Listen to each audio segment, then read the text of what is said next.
at pagkatapos after mapag-aralan yung kaso, tsaka lang makakapag-desisyon kung tama ba yung na-lift, yung na-issue na initial na order o dapat ba na ito ay mabaliwala na. So again, we are exercising. Matatandaan na sinispinde pansamantala ng COMELEC ang handbagang proklamasyon ng mahigit 20 na kandidato para sa 2025 midterm elections.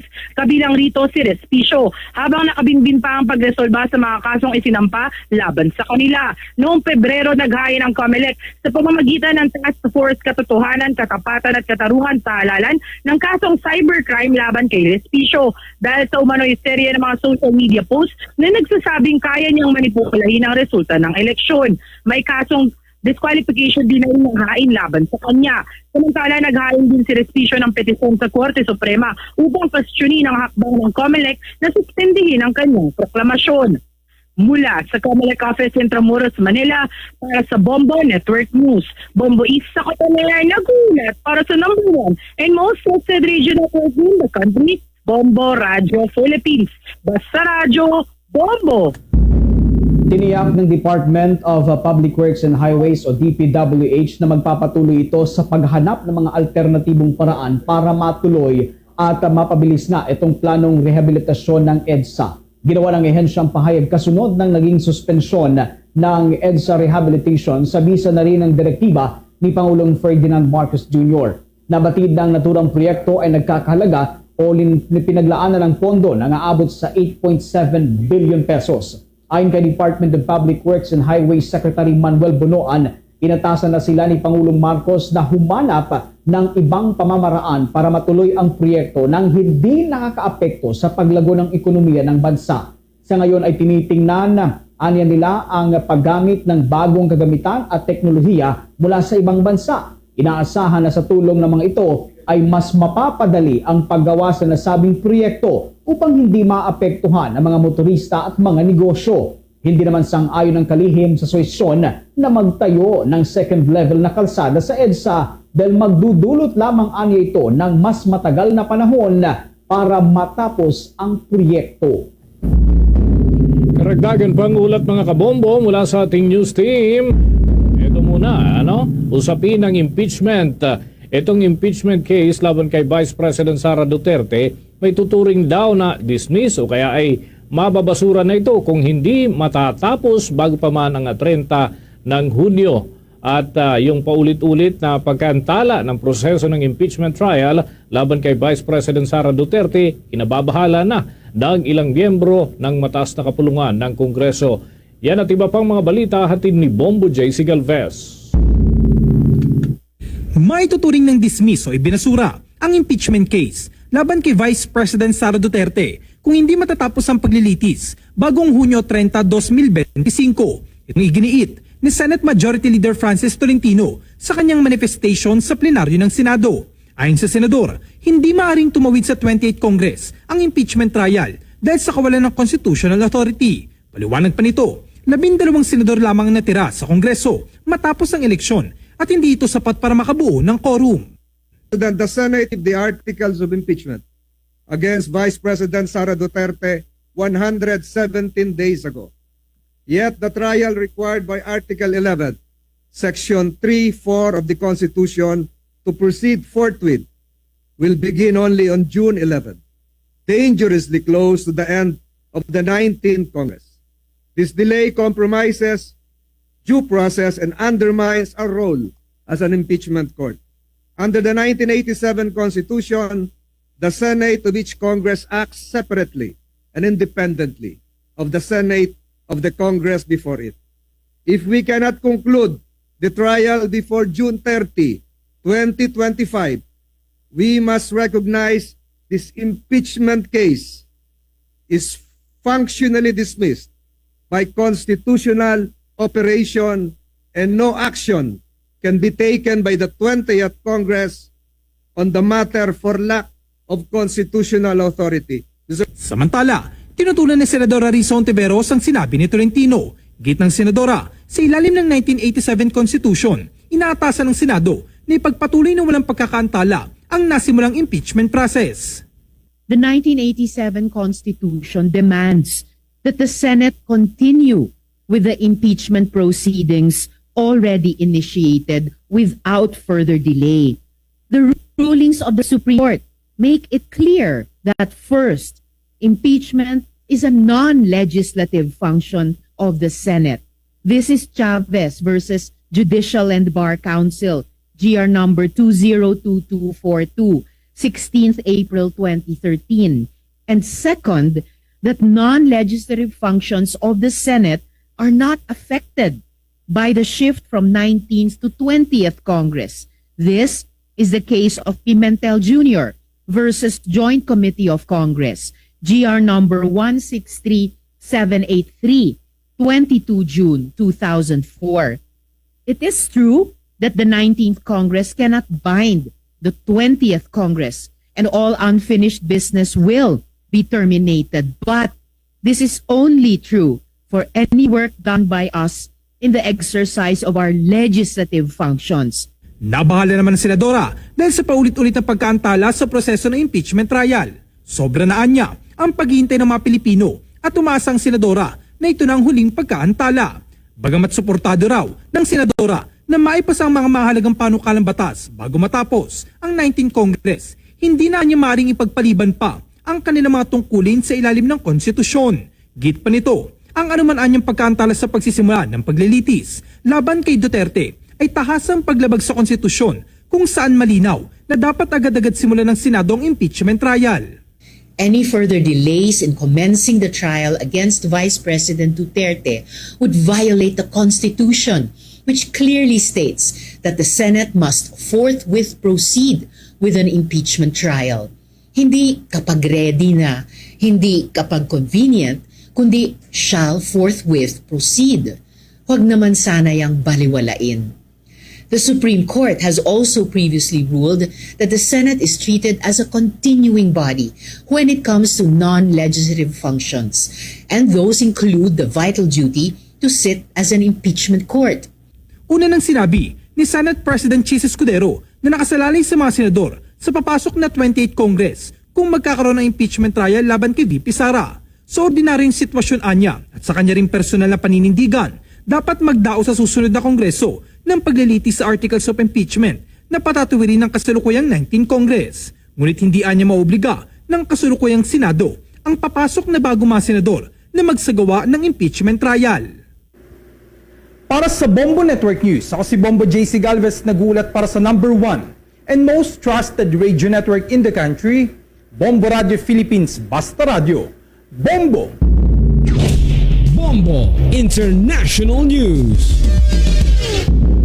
8 ang tinatayang sugatan matapos ang isang pag-atake gamit ang improvised na frame thrower na sa Pearl Street Mall sa Boulder, Colorado nitong linggo lamang. Itinuturing naman ito bilang targeted terror attack ng Federal Bureau of Investigation FBI. Kinilala ang suspect na si Muhammad Sabri Suliman, 45 anyos, na sumigaw umuno ng Free Palestine habang isinasagawa ang pag-atake laban sa mga demonstrator na nanawagan ng pagpapalaya sa mga Israeli hostage sa Gaza. Nabatid na mga biktima ay bahagi ng grupong Run for Their Lives na nagasagawa ng isang kilos protesta. Ayon sa pulisya, nakapagtamo ang mga biktima ng paso at iba pang pinsala sa kanilang katawan. Samantala, sinabi ng FBI at ng Department of Justice na iniimbestigahan na nila ang insidente na may kinalaman umano sa terorismo. Wala pang opisyal na kaso iniisinasampa, ngunit tiniyak ng mga otoridad na papanagutin ang naturang suspect.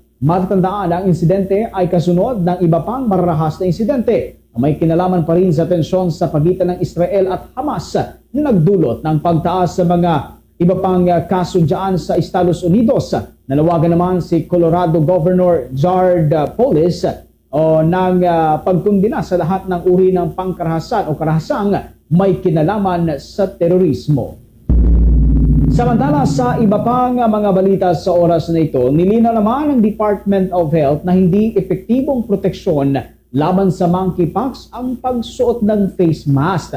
Sa halip, iwasan aniya ang kissing at hugging upang makaiwas sa naturang sakit. Ayon kay Department of Health spokesperson Dr. Albert Domingo, hindi airborne ang Mpox ket hindi face mask ang pangunahing panangga rito. At dagdag pa ng tagapagsalita ng Department of Health na pwede aniyang mag-face mask ang isang tao, pero kung magkikising o makikipaghalikan at makikipagyapusan, umaari pa aniyang umahawaan ng sakit. Nabatid na ang monkeypox ay naipapasa sa pamamagitan ng physical contact, kagaya ng skin to skin, paghalik o pagyakap kahit na walang pagtatalik. Bagamat tumataas ang kaso ng Mpox sa bansa, sinabi ng Department of Health na mas mababa ito kumpara naman noong nakalipas na taon, kung saan lahat ng kaso sa bansa ay nakategorize bilang Clade 2 na mas mild at hindi masyadong nakakahawa kumparaan niya sa Clade 1B variant na mas madaling nakakahawa, at ayon sa ahensya, wala pang naitatalang kaso sa Pilipinas. Pinabulaanan din ng Department of Health ang mga maling impormasyon tungkol sa pag-impose ng lockdown dahil sa monkeypox. Dagang mga balita, nanawagan si Vice President Sara Duterte sa mga komunidad na palakasin ng hakbang para naman maiwasan ang pagtaas ng mga kaso sa bansa ng iba't ibang uri ng sakit. Ginawa nga ng Vice Presidente ang naturang pahayag kasabay na rin ng Dengue Awareness Month ngayong buwan ng Hunyo. Binigyang diin ng Pangalawang Pangulo ang kahalagahan ng pagsuporta sa kampanya ng Department of Health kontra sa dengue na isang viral infection na dala ng lamok na madalas sa mga lugar na tropical climate. Sa mensahe nga ng Pangalawang Pangulo, sinabi nito na ang sakit na dala ng lamok na may dengue ay nakakamatay kapag hindi naagapan. Anya, lahat ng mamamayan ay nanganganib sa banta ng dengue, partikular na mga namamahay doon sa mga komunidad, at apila pa nga ng opisyal na sa lahat ng mga tao ay magkaisa sa dikay na makontrol ang pagdami ng mga lamok na maaaring nagdadala ng dengue. Una nang sinabi ni Health Secretary Teodoro Ted Herbosa noong buwan ng Abril na maaaring maharap ang bansa sa dengue outbreak ngayong taon. Kabilang sa mga sintomas nito ay ang pagkakaroon ng mataas na lagnat, severe headache, muscle at joint pains, at pati na yung nausea, rashes, at maraming iba pang mga palatandaan. Sa mas mainam umano na alisin ang mga pinamumugaran ng lamok, tulad na lamang ng pagkakaroon ng tubig na maaring doon mamuhay yung mga lamok, at yung mga damit na hindi nagagalaw o hindi nagagamit ay dapat umanong alisin at linisin ang mga lugar na sulok ng ating bahay. Kaugnay niyan, narito ang naging bahagi ng pahayag ni Vice President Sara Duterte.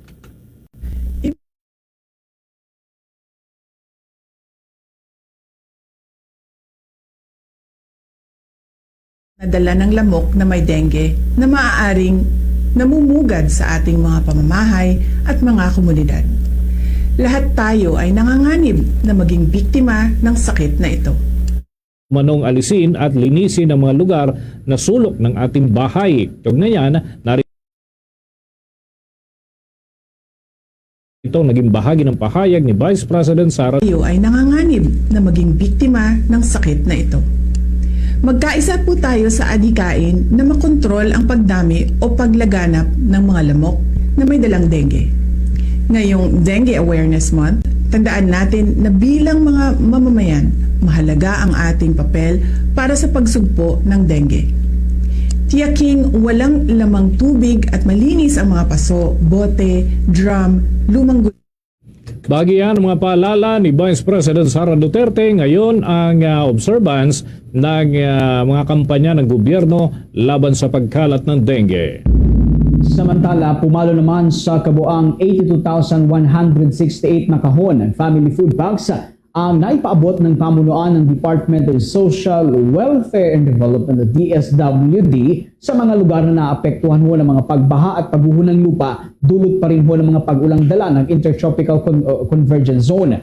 Ayon sa ahensya, kabilang sa mga lugar na nahatiran nila ng mga family food packs ay mula sa mga rehiyon ng Western Visayas, Zamboanga Peninsula, Northern Mindanao, Davao Region, Soc-Sargen at Bangsamoro Autonomous Region in Muslim Mindanao. Batay sa datos ng DSWD, pinakamalaki ang naihatid na tulong sa BARM o Bangsamoro Autonomous Region in Muslim Mindanao na pumalo sa higit 60,000 na family food packs. Maliban sa mga family food packs, wala ring patid ang paghahatid ng ahensya ng mga non-food items sa mga pamilyang nanatili pa rin hanggang sa ngayon sa mga itinalagang evacuation centers dahil nga sa malawakang pagbahang naranasan ng mga ito. Sa latest data ng DSWD, aabot sa 114,000 na pamilya, katumbas ng halos 360,000 na individual ang apektado naman ng Intertropical Convergence Zone mula sa 6 na rehiyon dito sa Pilipinas. Samantala, tinet nito na sapat ang kanilang pondo at buffer stock para sa mga karagdagan pang tulong. Ikinalugod naman ng pamunuan ng Department of Migrant Workers ang naging pagtulong ng United Arab Emirates Immigration doon sa mga overseas Filipino workers sa ilalim ng pagpapatupad nito noon ng United Arab Emirates Amnesty Program noong 2024. Ayon nga kay Department of Migrant Workers Secretary Hans Leo Kakdak, ang ipinamalas na suporta ng nasabing bansa ay nagpapatunay lamang ng matatag na ugnayan ng Pilipinas at ng kanilang panig. Malaki rin niya ang naging tulong nito para naman mapauwi yung ating mga kababayan itong nasa 1,208 na mga overseas Filipino workers kasama ang kanilang mga pamilya. Kumpiyansa naman ang kalihim na magpapatuloy pa rin ang epektibong pagtutulungan ng dalawang panig. Ginawa nga ng kalihim ang naturang pahayag kasabay na rin ang pagbisita nito sa Dubai para sa pagdiriwang ng ika-127 araw ng kasarinlan ng Pilipinas. Binisita rin ito ang mga biktima ng sunog sa Al-Barsha at mga overseas Filipino workers na nakadetain doon, kabilang na ang mga undocumented Filipinos. Nakatulong naman ang 2024 United Arab Emirates Amnesty Program para magkaroon ng pag-asa mga undocumented Filipinos doon sa naturang bansa kung saan ay matagumpay itong ipinatupad mula Setyembre hanggang Disyembre ng nakalipas na taon. Tiyak naman ang Department of Migrant Workers na magpapatuloy pa rin ang kanilang mandato ng pagbibigay ng tulong at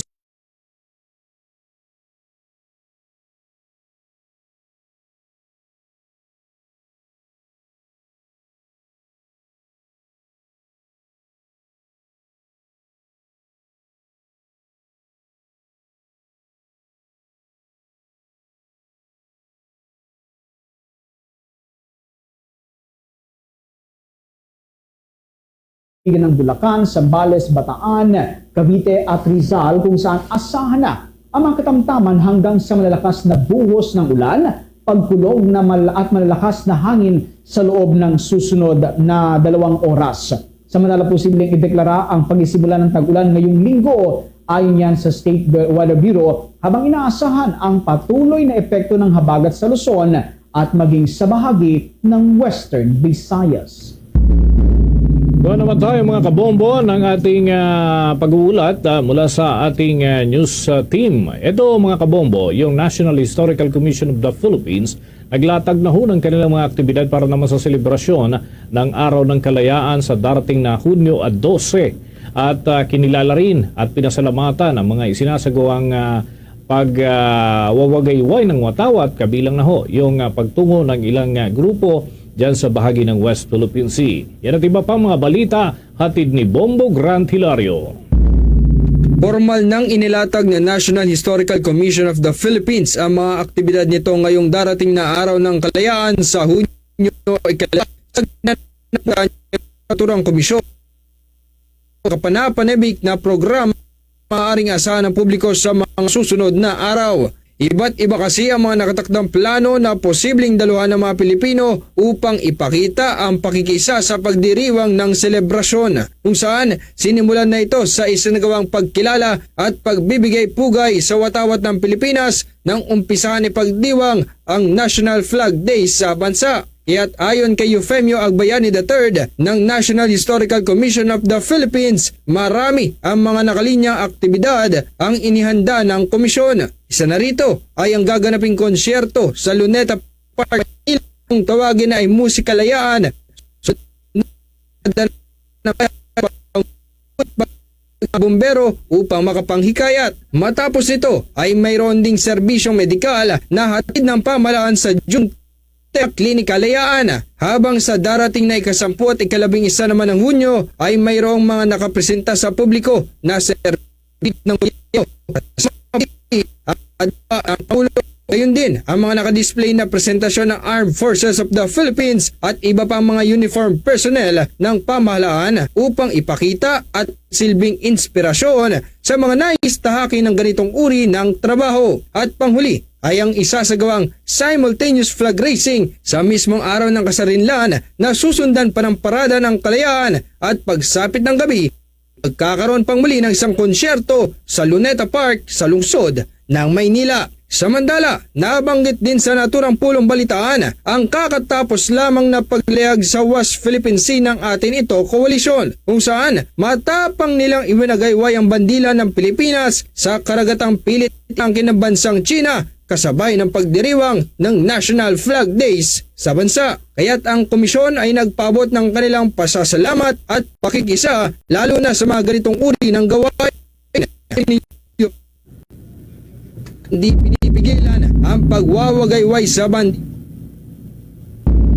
Yan mga kabombo, ang kabuuan ng pag-uulat na yan, ang tabayanan sa ating susunod na mga pagtatampok, kaugnay pa rin ng mga aktibidad para sa nalalapit na araw ng kasarinlan. Wala tayo ng mga ulat mula sa ating mga himpilan, kaugnay ho ng mga usapin, mga kaganapan na kanilang tinutukan. Unahin ko itong dyan ho sa bahagi ng Hilagan Luzon, ang kanilang panayam dito sa Volunteers Against Crime and Corruption ay may hamon sa bagong talagang pinuno ng pambansang pulisya na magpatupad ng internal cleansing. Yan ay sa loob mismo ng kanilang hanay. May pag-uulat at panayam dyan ng Bombo Radio Vegan. Hinamon ng Volunteers Against Crime and Corruption ng bagong chief ng Philippine National Police na si Major General Nicolas Torre III na ipatupad ang internal cleansing sa loob ng organisasyon. Sa panayam ng Bombo Radio Vegan kay Arsenio Boy Evangelista, presidente ng VACC, ang hakbang umano ay upang maitaas ang trust at approval rating ng PNP. Bilang tagapangulo ng organisasyon, sinabi ni Evangelista na hindi dapat nagpapadikta sa mga politiko si Torre dahil may tuturing itong independente. Kailangan din anyang may alam ito sa batas at sundin kung ano man ang mandato ng konstitusyon.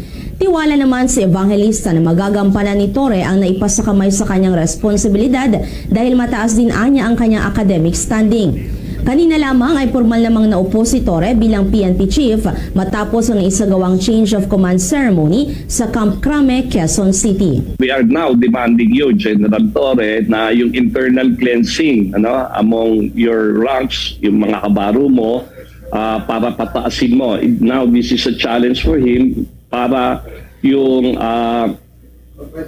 trust rating saka public approval rating ng PNP tumaas.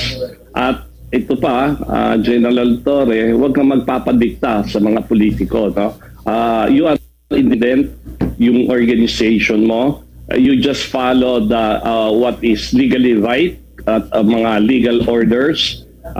Based on our constitution, based on the police operational procedures. Yan ang ulat mula rito sa Bombo Radio Vegan para sa Bombo Network News. Ito si Bombo Maylin Cabanilla para sa number 1 and most trusted radio network in the country, Bombo Radio Philippines. Basta Radio, Bombo! Samantala, ito namang Commission on Elections sa Anbang, pinagtibay ang disqualification ni Governor Mamba noong 2022 elections. Alamin natin ang buong detalye, tinutukan yan ng Bombo Radio Tugigaraw. Inihayag ni outgoing Governor at Vice Governor-elect Manuel Mamba ng Cagayan na gagamitin nila ang lahat ng legal remedies kaugnay sa inilabas na desisyon ng Commission on Elections sa COMELEC na pagpapatibay sa disqualification sa kanyang pagtakbo noong 2022 elections.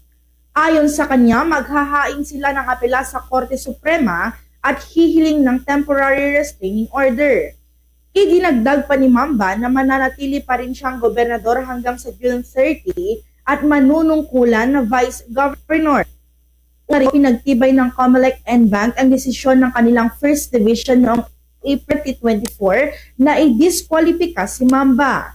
Ito ay may kaugnayan sa petisyon na inihain ni Attorney Victorio Casaway laban kay Mamba sa kanyang asawa na si Mabel at sa kapatid na si Francisco Mamba, na noon ay mga kandidato sa Governor, Vice Governor at 3rd District Representative ng Cagayan.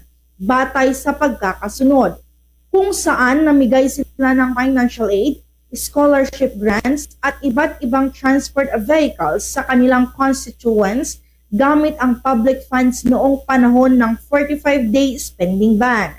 Napatunayan ng COMELEC na nilabag ni Mamba ang ilang provision ng Omnibus Election Code at COMELEC Resolution number 10747 na nagbabawal sa paglalabas, disbursement o paggastos ng public funds mula March 25 hanggang May 8, 2022. Tuloy-tuloy ang laban ko mula doon sa mga ganyan laban para naman kung saan galing yung mga yan. But we will exhaust all legal remedies para kahit paano ay ma-address natin. Ayoko munang i-discuss yung merits because punta kami sa Supreme Court and kung ano pa yung mga remaining legal remedies sa pwede. At yan ang ulat mula dito sa Bombo Radio Tugigaraw para sa Bombo Network News. Ako si Bombo Ranzelia Duran para sa #1 most trusted radio network in the country. Bombo Radio Philippines. Basta Radio. Bombo! 3 metric ton. Samantala, sa mga karagdagan nating balita, itong ikalawang opinyon sa kasalukuyang kondisyon ng San Juanico Bridge ipanawagan ng Tacloban City local government dahil nga sa matinding epekto nito. At alamin natin ang iba pang update mula dyan sa Bombo Radio Tacloban. Nananawagan si Tacloban City Mayor Alfred Reyes sa national government na kumuha ng ikalawang opinion at ikonsidera ang pagkonsulta sa Japanese company na gumawa ng tulay ukol sa kasalukuyang structural condition ng San Juanico Bridge. Matapos limitahan na dumaan ng mahigit 3 metric tons sa axle load na mga sasakyan sa San Juanico Bridge, ay minumungkahi ng alkalde ng Tacloban City sa national na pamahalaan na kumuha ng assessment mula sa mga independent na mga eksperto bago pa man magsagawa ng malaking hakbang sa naturang tulay na makakaapekto sa ekonomiya, negosyo at kalakalan sa buong rehiyon. Ayon kay Tacloban City Mayor Alfred Romualdez, kinakailangan na magkaroon ng second opinion assessment sa kadahilanang ang naturang tulay ay nagsisilbing lifeline ng mga probinsya mula Luzon hanggang Mindanao dahil sa malakas na impluwensya nito sa ekonomiya, hindi lang sa Rehiyon 8 kundi pati na rin sa buong bansa. Dagdag pa nito, hindi solusyon ang paggawa ng karagdagang mga pantalan upang punan ang mga naalintalang mga serbisyo at biyahe, kundi ang pinakakailangan ay magkaroon ng engineer na tututok sa 52 taong gulang na tulay na araw-araw na titingin at magsasagawa ng inspeksyon lalo na kung mayroong lindol, bagyo at pagbaha na naeksperyensyahan. Ayon pa sa alkalde, kinakailangan din na mag-hire ng diver na periodically bababa upang magsagawa ng inspection sa naturang tulay upang mas mapangalagaan ang structural identity ng San Juanico Bridge.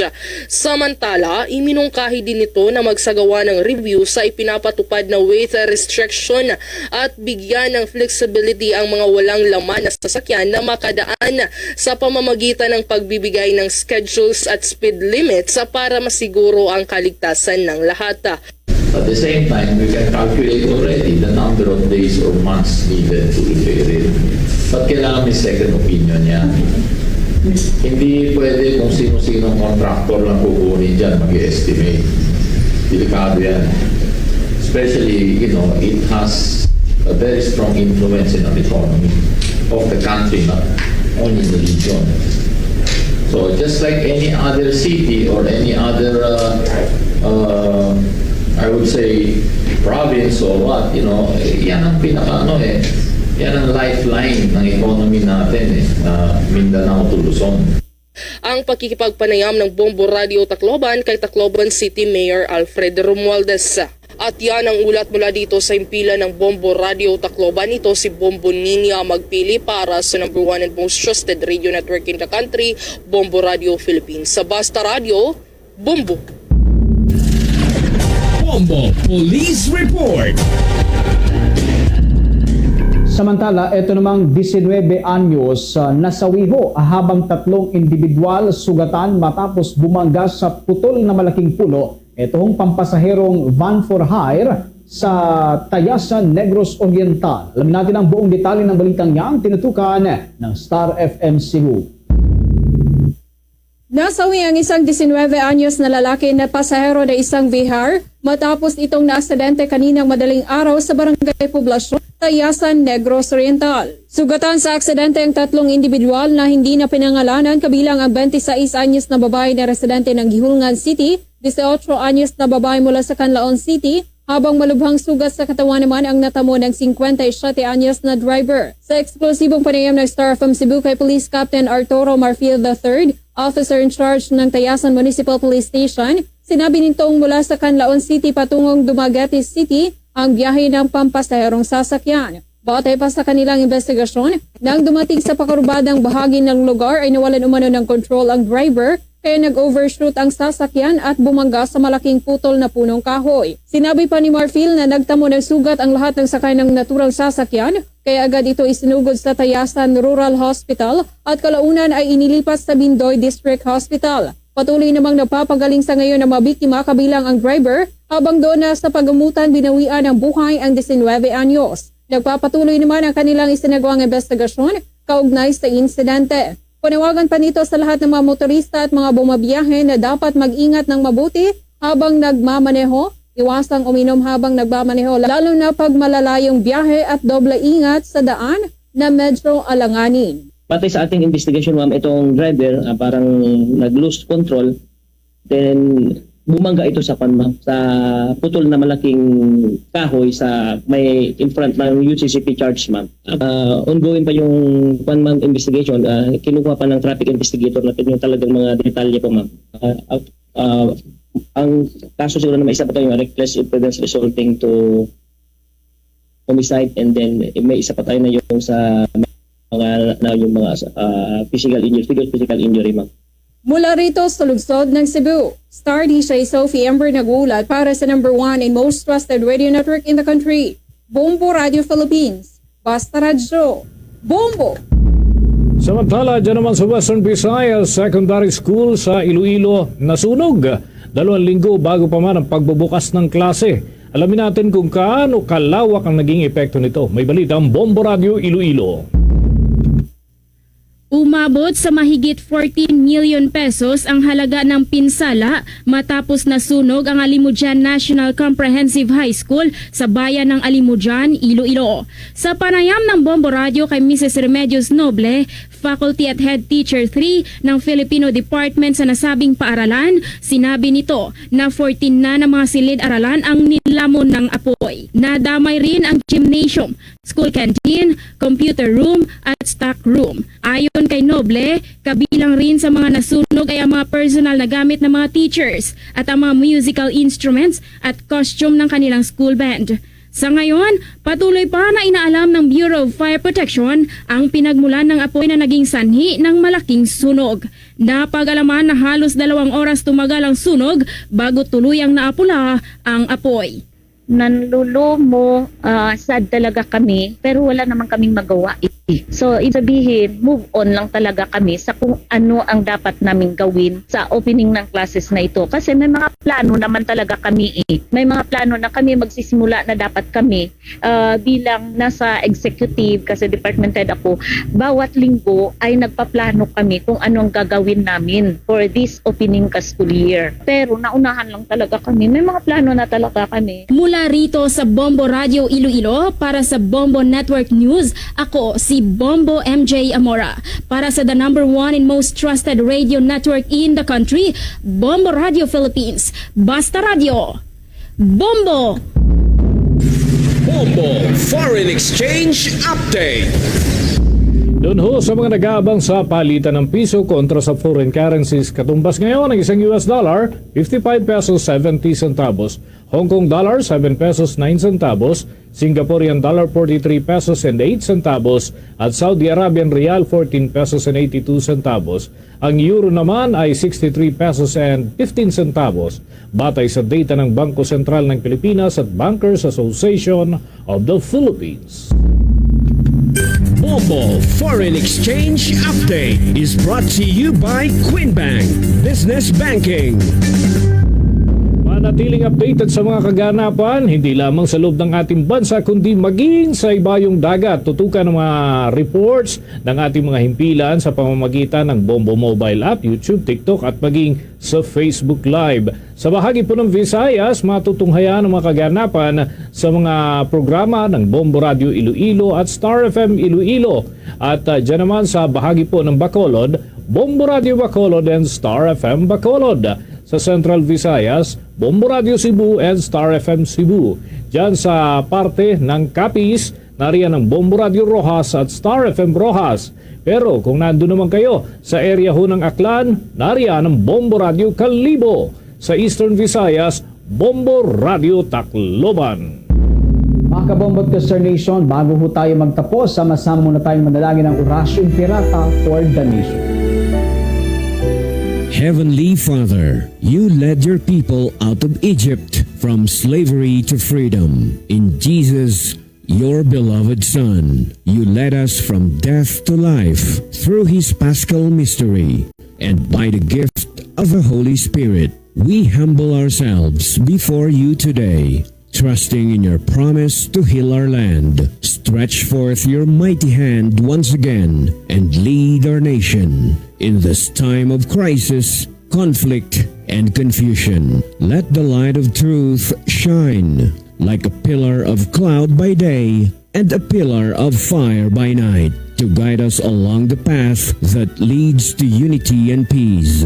Make justice gush forth like water from the rock, quenching the thirst of victims, cleansing wounds, and opening the way to healing and reconciliation. As you fed your people with manna in the wilderness, satisfy our hunger for righteousness, that we may cease to crave for power, wealth, and selfish gain. Soften hearts, hardened like Pharaoh's, and open eyes blinded by greed, that our love for our country may triumph over all political loyalties and personal interests, and we may learn to see each other not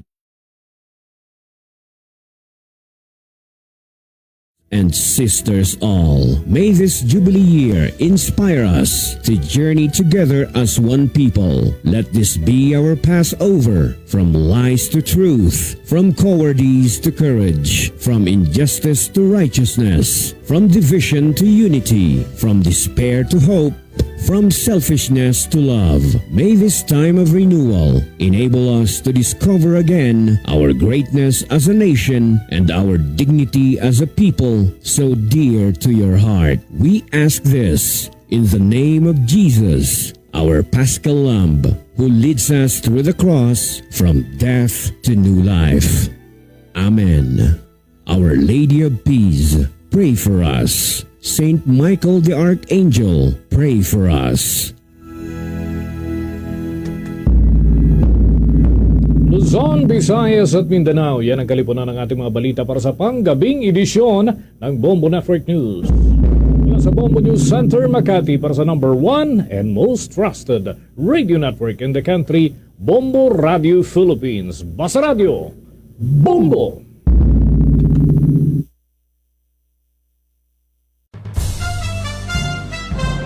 Ito ang Bombo Radio Philippines. Fully digitalized. Numero 1 sa balita, komentaryo, drama at serbisyo publiko. Bombo Radio Philippines. Bombo Radio Philippines. Ang inyong number 1 at most trusted radio network in the country. Basta Radio Bombo! Philippine Standard Time, mga kabombo. Meron po tayong 2 minuto makalipas ng alas 7 ng gabi. Isang magandang gabi sa lahat po ng ating mga tagapakinig. Welcome po sa ating programang Zona Libre. Ngayong araw po yan ng Lunes at ikadalawa ngayong buwan ng Hunyo taong 2025. At dito po sa ating programa, magkakasama po tayo sa oras na ito hanggang mamayang alas 9 po yan ng gabi. At pag-uusapan natin, natatalakayin itong mga nandarating balita at mga usapin sa ating balitang lokal, mga balitang pambansa, at balita sa ibayong dagat. Mag-aatid din ng mga balita mula naman sa labas ng ating himpilan ang ating mga kasamahang patrol field reporters sa mga nakalap nilang balita at mga impormasyon. At maghahatid din ng mga balita mula naman sa labas ng ating himpilan. Mayamay ang ating mga kasamahan at mga kabombo, narito, dakwan na nga po natin etong mga pag-uusapan o tatalakayin nating mga balita sa ating headlines. Unahin natin mga kabombo sa ating mga balitang lokal dahil ito ang ilang mga puno at sa bahagi po yan ng iyong uno ang naitalang natumada sa kamakailan na naranasang mga pag-ulan base naman sa monitoring ng Office of the Civil Defense Region 1. Sa iba pang balita, backlog naman sa mga plaka ng mga tricycle sa Pangasinan, inilalabas na ng LTO Region 1 kabilang ang mga plaka na mula pa noong 2015. Sa iba pang balita, higit 1,000 na mga fuel subsidy cards ipinamamahagi naman sa mga PUV operators sa Pangasinan. Samantala sa ating balitang pambansa, Senate President Francis Jesus Cordero mariing itinanggi na may kinalaman si Pangulong Ferdinand Bongbong Marcos Jr. sa pag-urong ng proseso ng impeachment laban kay Vice President Sara Duterte. Sa iba pang balitang pambansa, Pangulong Ferdinand Marcos Jr. hinamon si bagong PNP Chief Nicolas Torre III na panatilihing malinis at marangal ang hanay ng pambansang pulisya. Department of Health nilinaw na hindi epektibong pananggal laban sa Mpox ang paggamit ng face mask. Sa mga balita naman natin sa ibayong dagat, 50% na taripa karagdagan sa mga bakal na inaangkat ng Amerika.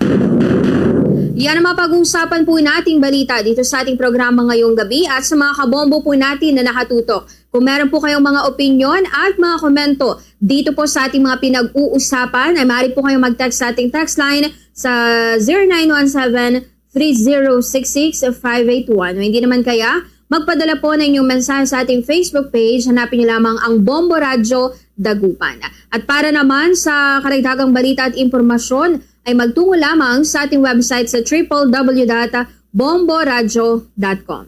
Oras natin mga kabombo ay meron na po tayong 5 minuto makalipas itong alas 7 ng gabi. At samantala, dakwan po natin mamaya yung mga tatalakayin nating mga balita makalipas muna ng ilang paalala. Kapag lunod sa fake news at disinformation ng isang tao, hirap o hindi nakagagawa ng tamang desisyon dulot ng psychological impact ng mga nababasa at nakikita online. Maaari din itong makapahamak ng buhay, maghiwalay ng mga tao batay sa kanilang pananaw at magdulot ng karahasan at kawalan ng tiwala sa mga institusyong panlipunan. Malaki din ang epekto nito sa paghalantad sa fake news lalo na ang mga inaabot ng 4 hanggang 8 oras mahigit na expose dito. Ang pagiging maayos habang kumakain ay mahalaga, hindi lamang para sa sarili kundi pati na rin sa mga tao sa paligid. Umupo ng tuwid at huwag dumikit sa mesa. Ito ay nagpapakita ng magandang asal. Huwag magsalita habang may pagkain sa bibig. Maghintay na matapos ang subo bago makipag-usap. Iwasan ang pagiging maingay habang kumakain at huwag magdala ng hindi kanais-nais na ugali sa mesa.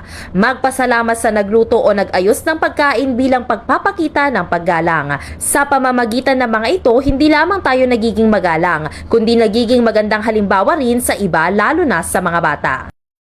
Kailangan gumamit ng po at opo dahil ito ay bahagi ng kulturang Pilipino na nagtataguyod ng paggalang at magandang asal. Ang paggamit ng po at opo ay bahagi ng ating tradisyon at kultura. Ito ay nag-uugnay sa atin sa mga nakaraang henerasyon at nagtataguyod ng ating pagkakakilanlan bilang mga Pilipino. Ang paggamit ng mga salitang ito ay isang indikasyon ng pagiging magalang at may magandang asal na mahalaga sa pakikipag-ugnayan sa ibang tao. Sa pamamagitan ng paggamit ng po at opo. Oras po natin mga kabombo ay meron po tayong 7 minuto makalipas itong alas 7 ng gabi. At sa ating pong pagpapatuloy, pag-usapan na natin mga kabombo yung ating pong mga balitang lokal. At kaugnay naman ito sa mga monitoring na isinasagawa ng Office of the Civil Defense or ng OCD sa Riyong Uno. Kamakailan nga mga kabombo, especially nitong weekend na nakaranas po ang iba't ibang parte ng ating rehiyon. Kasali tayo dyan ang lalawigan ng Pangasinan ng mga malalakas at halos dire-diretsyong mga pag-ulan. At sa naging monitoring nga ng OCD Region 1, mga kabombo, sa iba't ibang parte ng rehiyon na 1, ay may mga natumba mga kabombo ng mga puno dahil sa mga malakas na pag-ulan nitong weekend. At matatandaan nga na simula po last week, araw po ng Huwebes yung magsimula naman na makaranas po tayo ng mga malalakas na pag-ulan. Mula naman sa ilang mga weeks, simula po nung Mayo na nakaka-experience tayo ng mainit na panahon. At sa monitoring nga ng OCD Region 1, ayon kay Sir Adrian Pagsulingan, ang na mga nabuwal or mga natumba pong puno ay karamihan sa may parte po ng La Union. At karamihan nga dito, yung mga hindi nakakala na mga matutumbang puno, especially mga dekada na nakatayo. And dito naman sa Pangasinan, base po sa kanilang monitoring, sa OCD Region 1, wala namang mga natumba or nabuwal na mga puno, pero mga nalaglag naman na malalaking sanga ng punong kahoy. And gayon pa man, kahit sanga lang ito, delikado pa rin, especially sa mga lugar na may mga public highways or hindi naman kaya mga daan na dumadaan yung mga tao or karamihan ng mga sasakyan. Kasi sobrang delikado nun. Katulad po kahapon, mayroon pong napaulat. Pero ito naman around sa parte po ng Cebu. Kasi may isa pong motorista na nasugatan or nasaktan matapos naman po itong mabagsakan ng nalaglag na sanga po ng punong kahoy. And kaya pinapaalalahanan po ng OCD Region 1 lahat ng mga motorista sa ngayon maging maingat at maging observant din sa kanilang paligid. Especially sa ngayon na maulan nga raw itong panahon, may tendency yung mga sanga ng kahoy na dahil parati na nababasa, yung posibilidad na lalambot yung ilan pong or magiging soft yung ilang parte po ng sanga. Kayaan po sa OCD Region 1, hanggat maaari, halimbawa sa mga pedestrian or mga tumatawid, tinitingnan din po dapat yung mga lugar na medyo malayo kayo sa may mga possible po na bumagsak na sanga ng punong kahoy.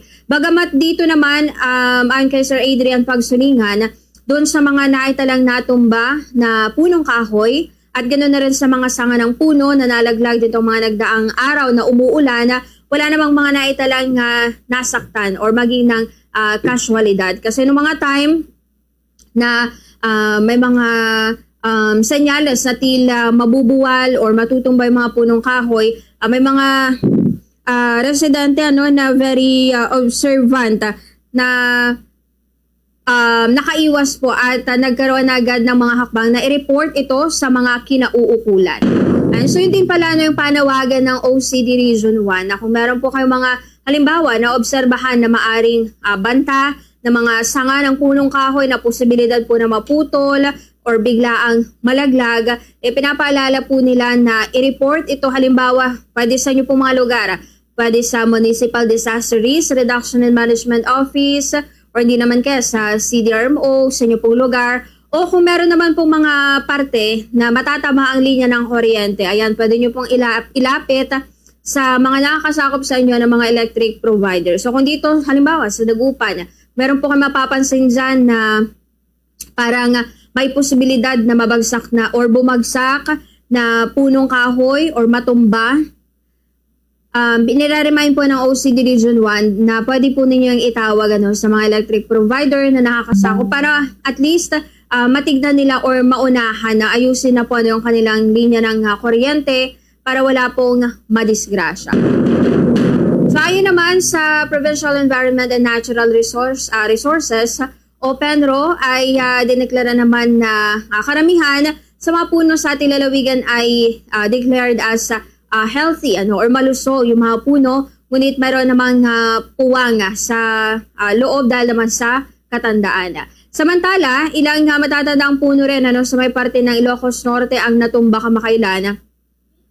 Dahil nga sa malalakas na pagulan na may kasama pa na malakas din na hangin na naranasan kasabay ng pagtatapos ng palarong pambansa 2025 noong araw po yan ng Sabado. At agad naman na nagsagawa ng clearing operation yung mga tanggapan upang hindi makaapekto sa mga motorista. So kadalasan kasi niyan, lalong-lalo kung hindi ina-anticipate na bigla pong may matumba, biglang may malaglag po na sanga ng puno, of course, magkukos po yan ng traffic. Dahil hindi naman ganun kadali, especially kung malaki-laki yung natumba na puno or sanga po ng punong kahoy, mahirapan of course, lalo kung wala pong masyadong malalaking equipment na galing po sa LGU. So, hinihingi din ng mga ng OCD Region 1 yung pag-iintindi ng mga motorista or kahit po ng mga pedestrian in case na may mga mangyari pong ganitong uri ng insidente. Kaya nga 'di ba yung ilan pong mga LGU naglalaan sila ng pondo, 'di ba, na makabili po ng mga equipment na magagamit lalo na kapag may mga bagyo or tumatamang kalamidad. Na pwedeng gamitin either ng City Engineering Office, pwede rin sa kanila pong mga Municipal Disaster Risk Reduction and Management Office kasi mahal siya, kaya kailangang pondohan ng malaki. Pero at least, diba, magbe-benefit naman yung mga nasasakupan ng bawat LGU sa punto na may mga mararanasan po ng kalamidad tulad ng bagyo, mga epekto po ng lindol, or kung anumang mga kalamidad. Kaya, kamakailan, diba, sa mga bayan po ng Santa Barbara, mga bayan ng Calasiao, naglaan po ng mga pondo para sila po ay makabili, halimbawa ng mga backhoe, or yung mga truck na magagamit na pang-alis in case man may mga matumba na punong kahoy or hindi naman kaya mga malalaglag po na malalaking sanga mula po sa mga puno in case of emergency or yun nga kapag may mga mararanasan tayong kalamidad. Oras natin mga kabombo, meron po tayo 14 na minuto makalipas sa 7 ng gabi ang ating Philippine Standard Time. At mga kabombo, sa ating pa po nga pagpapatuloy, sa iba pa po nating mga balita naman at mga usapin. Pag-usapan naman natin sa panig ng Land Transportation Officer ng LTO Region 1. Ay sa kanila po nga sisimula na mag-distribute or ibigay itong mga plaka ng mga tricycle dito naman sa lalawigan ng Pangasinan. At upang isang paraan nga raw ito ng LTO para mabawasan yung mga backlog at aminado naman sila na ito may mga backlogs pa, kasali pa yung mga plaka mula pa noong taong 2015. At malaki-laki nga ito ay naman sa nasabing tanggapan kasi imagine ilang years, diba? From 2015, nasa taong 2025 na tayo sa kasalukuyan. So, ang tanong dyan, may mga kukuha pa ba, di ba? Or magre-receive pa ba ng mga plaka ng mga tricycle from 2015, di ba? Sa ganoon katagal na taon na inaantay nila, di ba? Kasi more than 10 years, di ba? Na sila po ay naghihintay na ng kanila pong mga plaka kung since 2015 pa. And tanong din doon, kung meron pa, for sure, may mga datos naman ang LTO Region 1 kasi hindi naman nila masasabi, 'di ba, na yung mga plaka from 2015 pa kung wala silang mga datos. Pero isa lang napalatandaan din 'yon mga kabombo, kung gaano kadami yung mga plaka na hindi na distribute kada taon.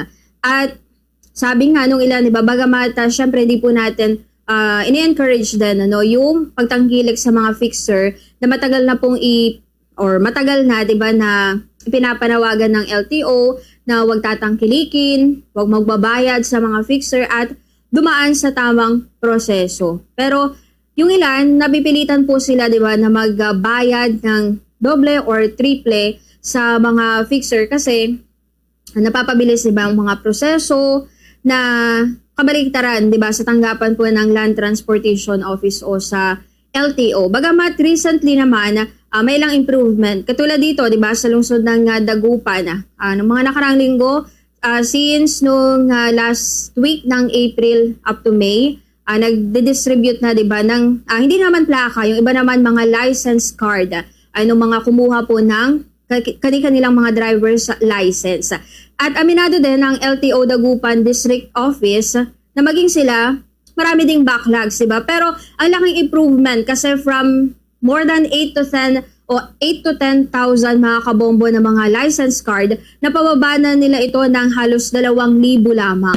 So, diba, imagine yung 8,000 mahigit na nabawas sa kanila pong backlogs. Kaya sabi po ng LTO District Office ng Dagupan City, nakakahinga sila kahit papaano kasi mas malaki yung nababawas dun sa kanilang backlogs kaysa sa naidadagdag. Kasi from time to time, may dadagdag kasi dyan, di ba? Kasi araw-araw may mga nag-a-apply na sila po ay kukuha ng kanila pong mga driver's license. And ganun din, di ba, dun sa kinakailangan i-release sa mga driver's license na way back years pa, di ba? Simula po yung sila ay kumuha po ng kanilang driver's license. Pero sabi nga ng LTO Region 1, pakonti-konti, di ba? Pero hindi mo rin mapiplease kasi lahat, di ba, ng mga kumukuha ng plaka, kumukuha ng mga license card, kasi yung ilan dahilan nila, nagbayad sila ng tama, yung ilan dumaan sa tamang proseso talaga. Kung tutuusin, wala namang extra fee, di ba? Pero nagbayad sila kung magkano yung mga kinakailangan pong bayaran para makakuha po ng license card and dumaan sa tamang proseso. So yung reklamo nung ilan or concern nung ilan, nagbayad sila ng tama, dumaan sa tamang proseso, pero wala namang any compensation, di ba? Lalo yung ilang years na simula po nung hindi po nila nakukuha, di ba, yung kanilang mga license card.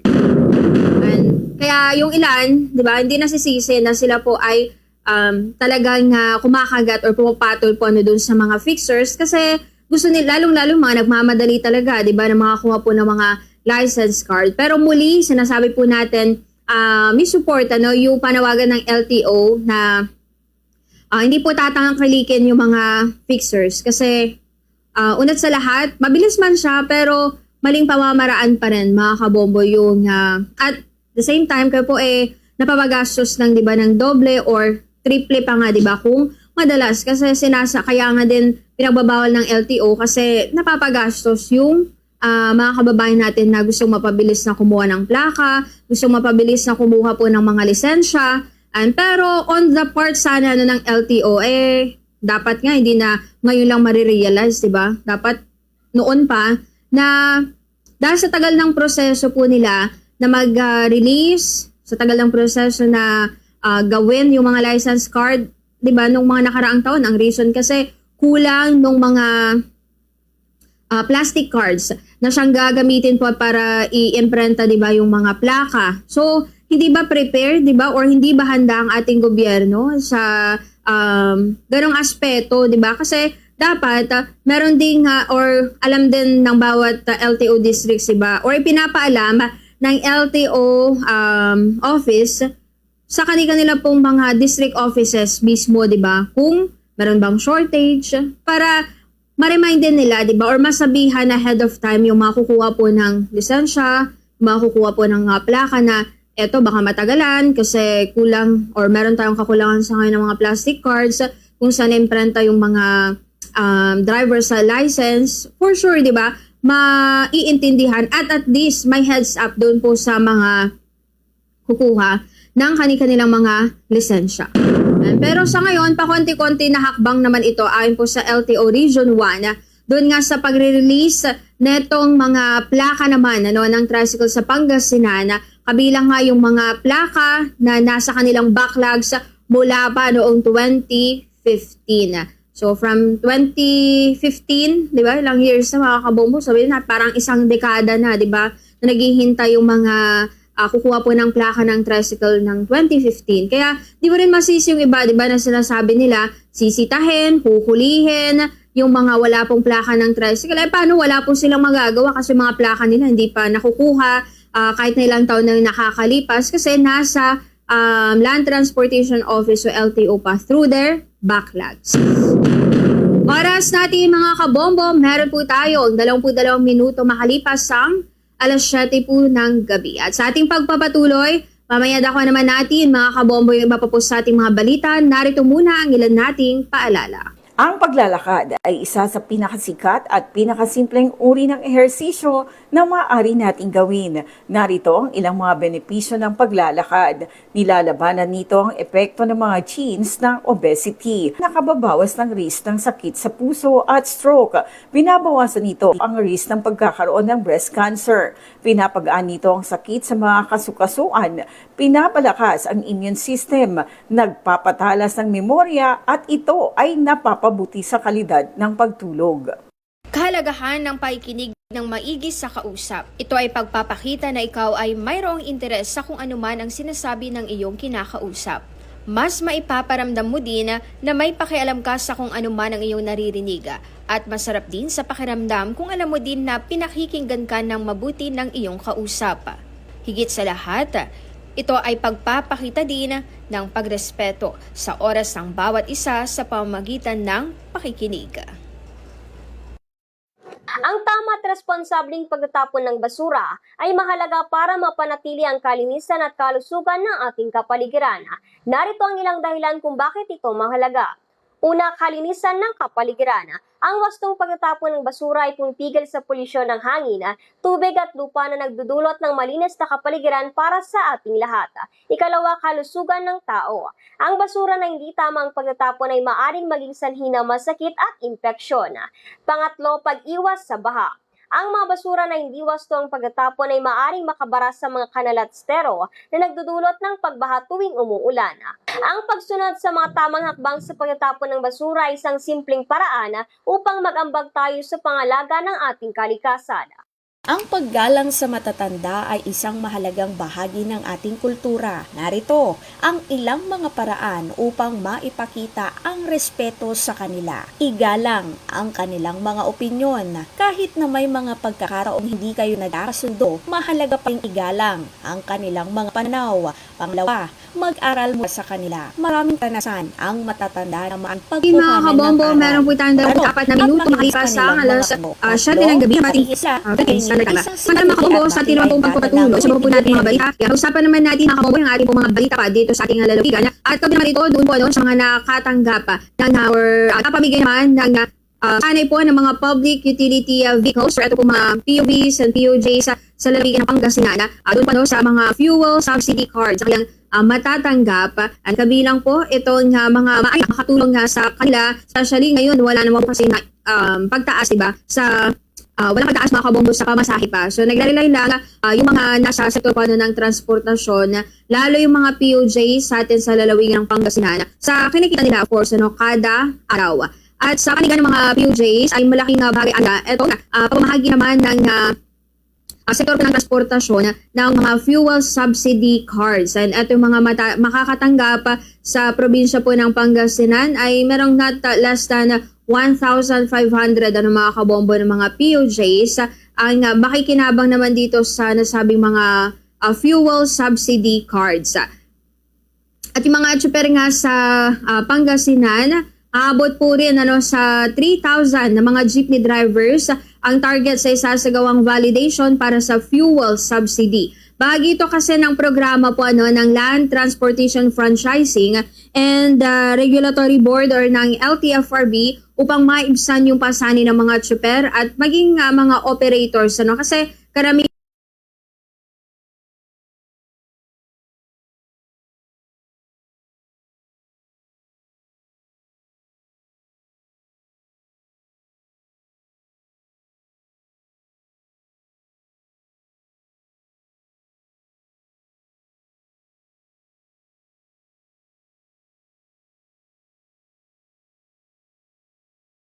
naman doon sa mga namamasada po ng mga jeep or mga PUJs, hindi naman talaga nila sarili, di ba, yung mga pinapasada po nila. Kumbaga, nakikipasada lamang po sila at merong operator. And we all know na yun ay hatian, of course. Hatian yung mapapamasadahan, hati yung tsuper or operator. Depende yan. Yung ilan kasi kada araw, yung iba naman every after 3 days.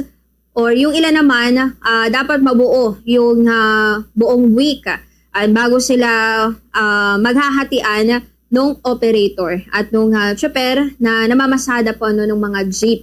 So, dito naman sa One Pangasinan Transport Federation, ang kanilang presidente na si Sir Bernard Tuliao na inihayag nito na magsisimula yung nagsimula na yung validation nga ng mga requirements sa mga beneficiaries noong May 26 hanggang May 28. At merong nga nag-qualify or naging valid na makatanggap po ng mga fuel subsidy cards na not less than 1,500 po ng mga beneficiaryo. At personal nga na hiniling sa LTFRB Region 1 na ilapit yung validation site upang hindi na kailangang bumiyahe paano ng mga tsoper o yung mga namamasada po ng mga jeep papunta sa lalawigan naman ng La Union. Kasi ang layo din, lalo dito sa Dagupan City, kung taga dito po yung mga tsoper or yung operator. Pero kapag ganyan, usually operator, di ba, yung nagpupunta, kapag nasa ibang lugar, para hindi na mamasahe, di ba, yung mga tsoper. Kasi sila nga po yung pumapasada. At kaya naman, kamakailan sa Dagupan City National High School na isinagawa yung proseso naman ng validation para sa mga magiging benepisyaryo ng fuel subsidy card na tinatawag. Pinaliwanag pa rito ni Tuliao na yung mga modernized jeepney drivers ay makatatanggap ng 10,000 pesos habang 5,000 pesos naman para sa mga traditional jeepney drivers. So magkaiba kasi of course, mga kabombo, na yung traditional and yung mga modernized. Yung mga modernized, ayan, yung mga nasasakyan natin na air-conditioned or yung moderno na mga itsura po ng mga public utility jeepneys or mga PUJs na tinatawag. At nagpasalamat naman kamakailan itong 1,500 na mga benepisyaryo po nitong fuel subsidy card. And dahil syempre dumaan po sila sa tamang proseso at naipresenta nila yung mga tamang dokumento. So may paglilinaw din ang One Pangasinan Transport Federation ayon kay Sir Bernard Tuliao na kasi may mga natatanggap nga raw sila ng ilang mga reklamo bakit hindi lahat nakakuha po ng fuel subsidy card na kung tutuusin, lahat naman po sila pumapasada, lahat naman po sila mga tsoper, meron silang mga operators at pinapaliwanag po ng kanilang organisasyon or grupo na dumaan ito sa tamang proseso at walang nangyari pong pandaraya or panlalamang sa iba pong mga tsoper at gano'n na rin sa mga operators. Well, kapag mga ganito kasi hindi maiwasan talaga, 'di ba, na may mga sasama po ang loob na mga PUJ drivers or kani-kanila pong mga operator kasi sa tingin nila, 'di ba, pantay-pantay silang lahat.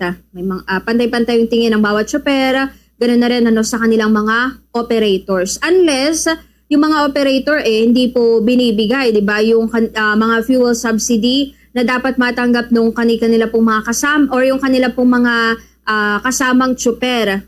Siyempre mga kabombo, unfair yun on their part. At sana konsensya na lang, 'di ba, ng mga operators na ibigay naman yung sapat kung pag-usapan nila, 'di ba, kung paano po paghahatian yung 5,000 pesos kung sila po ay mga traditional na jeep or kung paano naman paghahatian yung 10,000 pesos para po sa mga modern na jeepney na tinatawag po natin. Pero kasi 'di ba dito sa or halimbawa sa Dagupan City, mas malaki pa rin porsyento, 'di ba, yung mga traditional jeep kumpara mo doon sa mga modern na jeep dito sa atin. Bagamat sa ngayon, medyo talagang aminado naman yung mga traditional jeep na may mga pagkakataon na nalalamangan sila sa kita na, 'di ba, ng mga modern jeep kasi maraming mga commuters gusto na rin nila, 'di ba, na sila po ay makasakay sa mas komportable at air conditioned.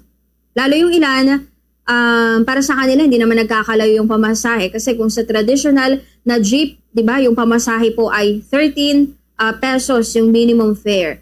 Kapag sa mga modern jeep naman 15 pesos or doon sa iba naman 16 pesos so may difference lang siya na 2 pesos hanggang 3 pesos. And yung ilan, of course, ito para doon po sa mga hindi masyadong tight, yung kanila po nga mga budget sa pamasahe or sa pagkukommute. Kaya para sa kanila, medyo okay lang, 'di ba? Walang pinagkaiba kapag sasakay ng traditional or sa mga modern jeepney. Kaya yung ilan po mga jeepney drivers dito sa lungsod ng Dagupan ay nagpapasalamat doon po sa mga commuters na patuloy pa rin sumasakay sa kanila despite nung pagiging komportable nung mga modern jeepney na pumapasada.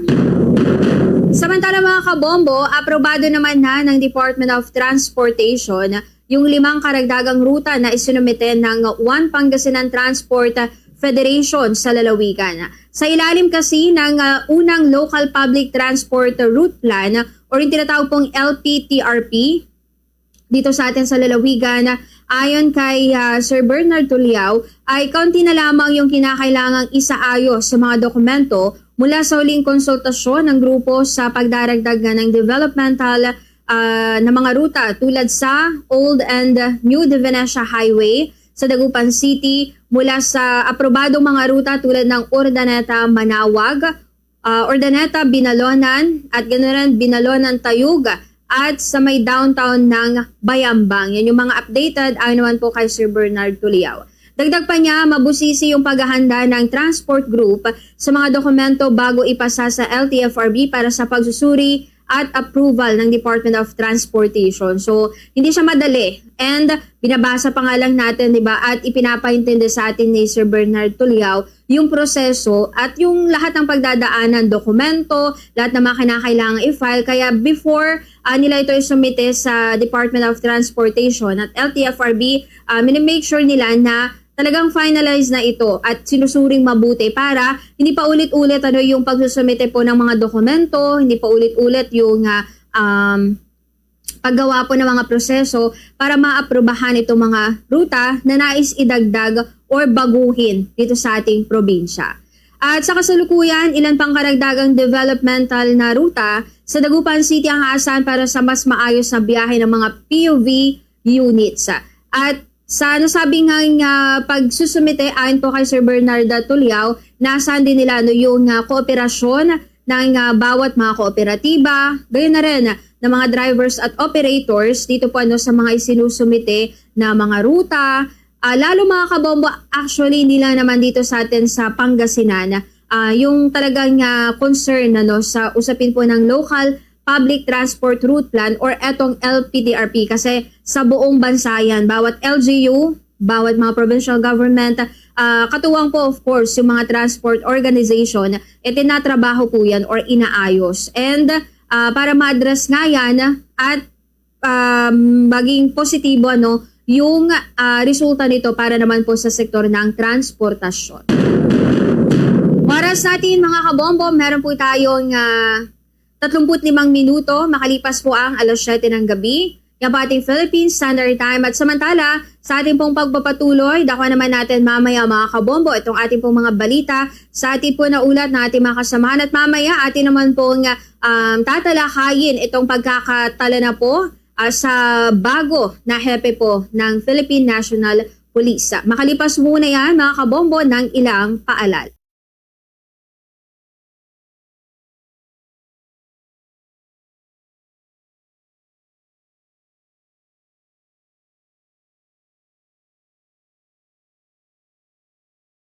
Simulan ito, gaya na lamang ng palawigin ang iyong financial literacy, magkaroon ng financial goals, gumawa ng budget, bayaran ang lahat ng utang, at higit sa lahat, huwag kalilimutang maglaan para sa sarili. Mahalaga ang pagiging magalang sa mga seniors o nakatataas sa trabaho, kaya ay dapat laging pakinggan at irespeto ang mga ideya o suhestyon ng mga senior kahit na may mga pagkakataong hindi ka sang-ayon. Iwasang makipagtalo o magbigay ng opinyon ng hindi maayos. Kung kinakailangan ng feedback, ay magbigay ng puna sa isang magalang na paraan at iwasan ang pagiging offensive o negatibo. Iwasan din ang magyabang o maging mapagmataas sa harap ng iyong mga senior. Ipakita ang pagpapahalaga sa kanilang karanasan at pagiging handang matuto mula sa kanila. Mga negatibong epekto sa pagpapakalat ng fake news. Kapag lunod sa fake news at disinformation ng isang tao, hirap o hindi nakagagawa ng tamang desisyon dulot ng psychological impact ng mga nababasa at nakikita online. Maaari din itong makapahamak ng buhay, maghiwalay ng mga tao batay sa kanilang pananaw at magdulot ng karahasan at kawalan ng tiwala sa mga institusyong panlipunan. Malaki din ang epekto nito sa paghalantad sa fake news lalo na ang mga inaabot ng 4 hanggang 8 oras mahigit na expose dito. Mga natural na paraan sa problema sa hair fall o nalalagas na buhok. Paggamit ng olive oil na mabisang lunas sa hair loss sa pamamagitan ng pagmasahe nito sa anita. Ang katas ng orange castor oil at aloe vera gel ay mabisa ding gamot sa nalalagas na buhok. Maging banaya din sa pagsusuklay at iwasan ang masikip na hairstyle na umahatak sa buhok at piliin ang maluwag at komportableng mga estilo na nagbibigay sa buhok ng puwang upang...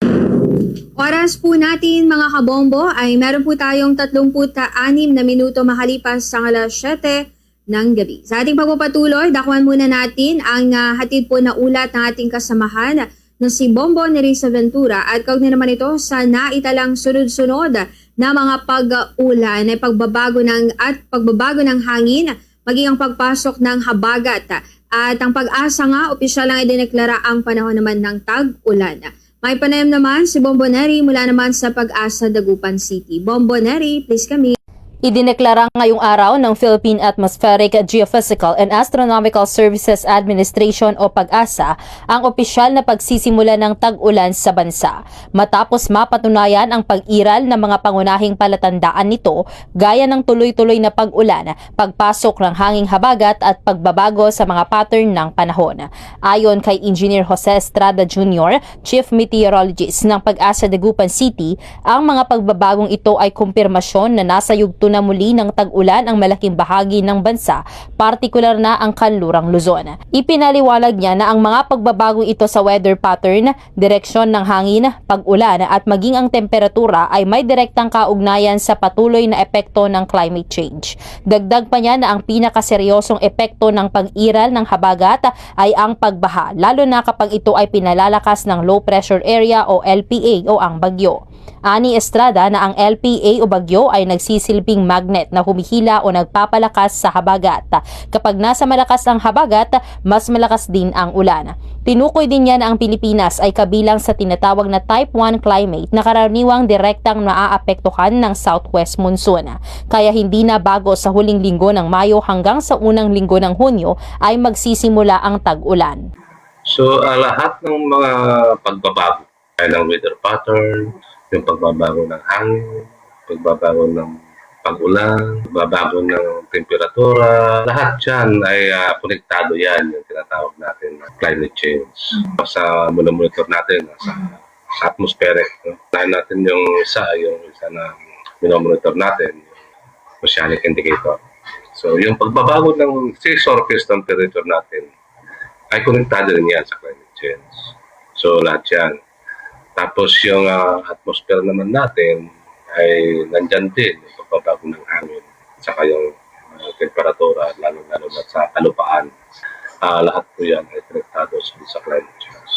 Mismo, gaya ng ito, yung pag-unsit natin, pagdating niya, ibig sabihin pagbaba yung wind shifting, tinatawag natin. Yung wind shifting na sinasabi natin, yung pagbabago ng weather patterns natin na tayo po ay deklara na, formal na nadeklara na pumasok na yung tinatawag natin na southwest monsoon o tinatawag natin na habagat.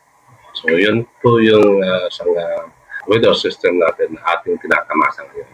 Yung worst na epekto yung pagdulot ito ng pagbaha at saka yung pagbigay ng maraming pag-ulan. Siyempre pag maraming pag-ulan, siyempre saan pupunta sa kalupaan, siyempre pagbaha po yan. So yun ang naibigay, naidulot na hazard ng southwest monsoon. Bukod dyan, kung nandiyan pa yung kakibat na yung tinatawag natin na bagyo, low pressure area. Lalong-lalo pag nagkaroon tayo ng bagyo sa extreme northern Luzon, sa taas, yun po yung nagpapalakas o nagpapahila ng habagat kaya lumalakas. So, siyempre, lahat yan, yung clouds natin, siyempre pupunta doon. Kung saan na yung hangin, doon tutulak. At doon naman yung tinatawag natin na pagdami ng ulan dito sa kalupan natin dahil sa tinutulak ng southwest sa hangin. Yes, ma'am. Yun na natin. Wala tayong buo na bagyo o low pressure area man sa loob ng Philippine Area of Responsibility, lalo-lalo sa Type 1 climate. Kasi ang Type 1 climate kasi, yan po yung tinatamaan ng habagat o southwest monsoon. Yan yung Type 1 climate. Mayroon tayong early in May, tapos anong May o June. So probably karamihan is June first week of June. So mapapansin nyo sa likod ko, nandito yung 2021 up to 2024 kung kailan na-onset yung training session natin. Meron po yun. Yun po yung isang tinatawag natin na nabanggit nyo kanina ng yung climate change. Sa ating mga kababayan na dito sa Pangasinan, nag-iingat pa rin tayo kasi nandiyan yung tinatawag natin na lightning and thunder, yung localized thunderstorm na posibleng makapagdulot ng hazard sa atin. Lalo na yung mga natin, pag wala tayong lightning arrestor, yung tinatawag natin na kinakabit dyan para tumitigate o tumukontrol yung lightning niya, thunder, na i-absorb, na papunta sa lupa, na hindi na makalat. Paunawa sa ating mga kababayan. Kung may puno kayo na nandyan yung lightning thunder, na nag-iisang puno yun, huwag kayong pupunta doon. Kasi attracted sila sa mga matataas na puno. At saka yung makikintab na bagay, kung made of glass, lahat yung bahay natin, isang salamin, this is nagre-reflect din, dyan din matatamaan din doon. At maaari lagyan natin ng kortina para mawala yung kanya ng reflection. Ayun lang ang paunawa ko doon sa atin, lalo sa nasa habagat season na tayo. Bagaman formal nang idineklara ang tag-ulan, nagbabala pa rin ang pag-asa sa posibleng mga epekto ng localized thunderstorms gaya ng biglaang malalakas na pag-ulan, pagkulog at pagkidlat na maaaring magdulot ng panganib lalo na sa mga mabababang lugar. Para sa programang Zona Libre, Patrol numero 3, Bombo Nerissa Ventura nag-uulat para sa number 1 and most trusted radio network in the country, Bombo Radio Philippines. Basta Radio, Bombo! Maraming salamat sa ating naulat nating kasamahan na si Bombo Nerissa kaugnay nga dito sa pagdeklara na officially ng pag-asa dito po doon sa panahon ng tag-ulan o rainy season. Kasi diba last week, ang inanunsyo lang pa lamang ng pag-asa yung pagsimula po or pagpasok ng habagat season. Pero officially nga, nitong araw ay panahon na po ng tag-ulan. And parang medyo napaaga nga, diba? Kasi bago mag-weekend, last week, nakarados po tayo ng diretso or mga halos malalakas po ng mga pag-ulan. So, isang senyales nga din yun, ayon po sa pag-asa, doon po sa opisyal na pagpasok talaga ng panahon ng tag-ulan. Well, yun naman talaga yung usual, di ba, na deklarasyon po ng panahon po ng tag-ulan sa atin sa Pilipinas, mga buwan po ng Hunyo, and kadalasan nagtatagal po yan hanggang sa buwan po ng Setyembre. Pero pag September, medyo pa konti-konti nilang that time, yung mga pag-ulan. Pero kasagsagan talaga ng June, July, at sa buwan po ng Agosto, yung mga panahon po ng rainy season. So, mapapadalas nga raw yung pagkakaroon po ng malawakang kalat-kalat na mga pag-ulan na naoobserbahan sa mga nakaraang 5 araw. Dulot nga ng habagat ang batayan ng pagsisimula ng tag-ulan sa Pilipinas. At hudyat na rin ito sa mga pag-ulan din sa bahagi ng western section ng Luzon at sa Visayas. Patuloy naman na pinapaalalahanan nga ng pag-asa ang publiko na mag-ingat, maging handa lalo sa mga lugar na mabilis pong tumaas yung level ng tubig baha kahit na konting ulan lang. Halimbawa, dito sa Dagupan City, di ba? Ilang araw na po since last week na nakakaranas tayo ng high tide. Yung mga nauna, epekto lang talaga nung actual or normal na nararanasang high tide. Pero nitong mga nakaraan, nakadagdag, di ba, dun sa pagtaas po ng mga tubig sa mga low-lying areas sa Dagupan, yung high tide tapos sumabay pa yung malakas po na mga pag-ulan. Oras natin mga kabombo, meron po tayong 14 na minuto bago po mag-alas 8 ng gabi. At ito, sa atin namang pagpapatuloy, pag-usapan natin mga kabombo ang pagkakatalaga na nga sa bago na Philippine National Police or PNP Chief. Sa katauhan naman nitong si Major General Nicolas Torre III. Matapos nga yung isinagawa pong change of command ceremony nitong araw, kung saan ay formal na nga na ipinasa nitong si General Marbila, ang dati pong PNP Chief, yung posisyon bilang panibago pong or newly installed na PNP Chief kay General Nicolas Torre III. At kung saan kasama din doon kanina mga kabombo si President Ferdinand Bongbong Marcos Jr. sa isinagawa pong change of command ceremony sa pagpapasa nga nitong panibago pong nakaatang na tungkulin kay General Torre bilang siyang tagapamuno po ng pambansang pulisya or ng Philippine National Police. At kung saan naging maayos yung proseso at na-turn over na nga ang pagiging hepe ng pambansang pulisya kay General Nicolas Torre III. Well, kung tutuusin mga kabombo, maaring karamihan po sa inyo ay hindi na bago, di ba? Para po sa inyo itong si General Nicolas Torre, lalo na simula po last year and early this year na naging matunog yung kanyang pangalan dahil dito sa mga maituturing po na tila malalaki po nitong accomplishment. Ayan, sa pangunguna, lalo recently, sa PNP, at the same time sa CIDG.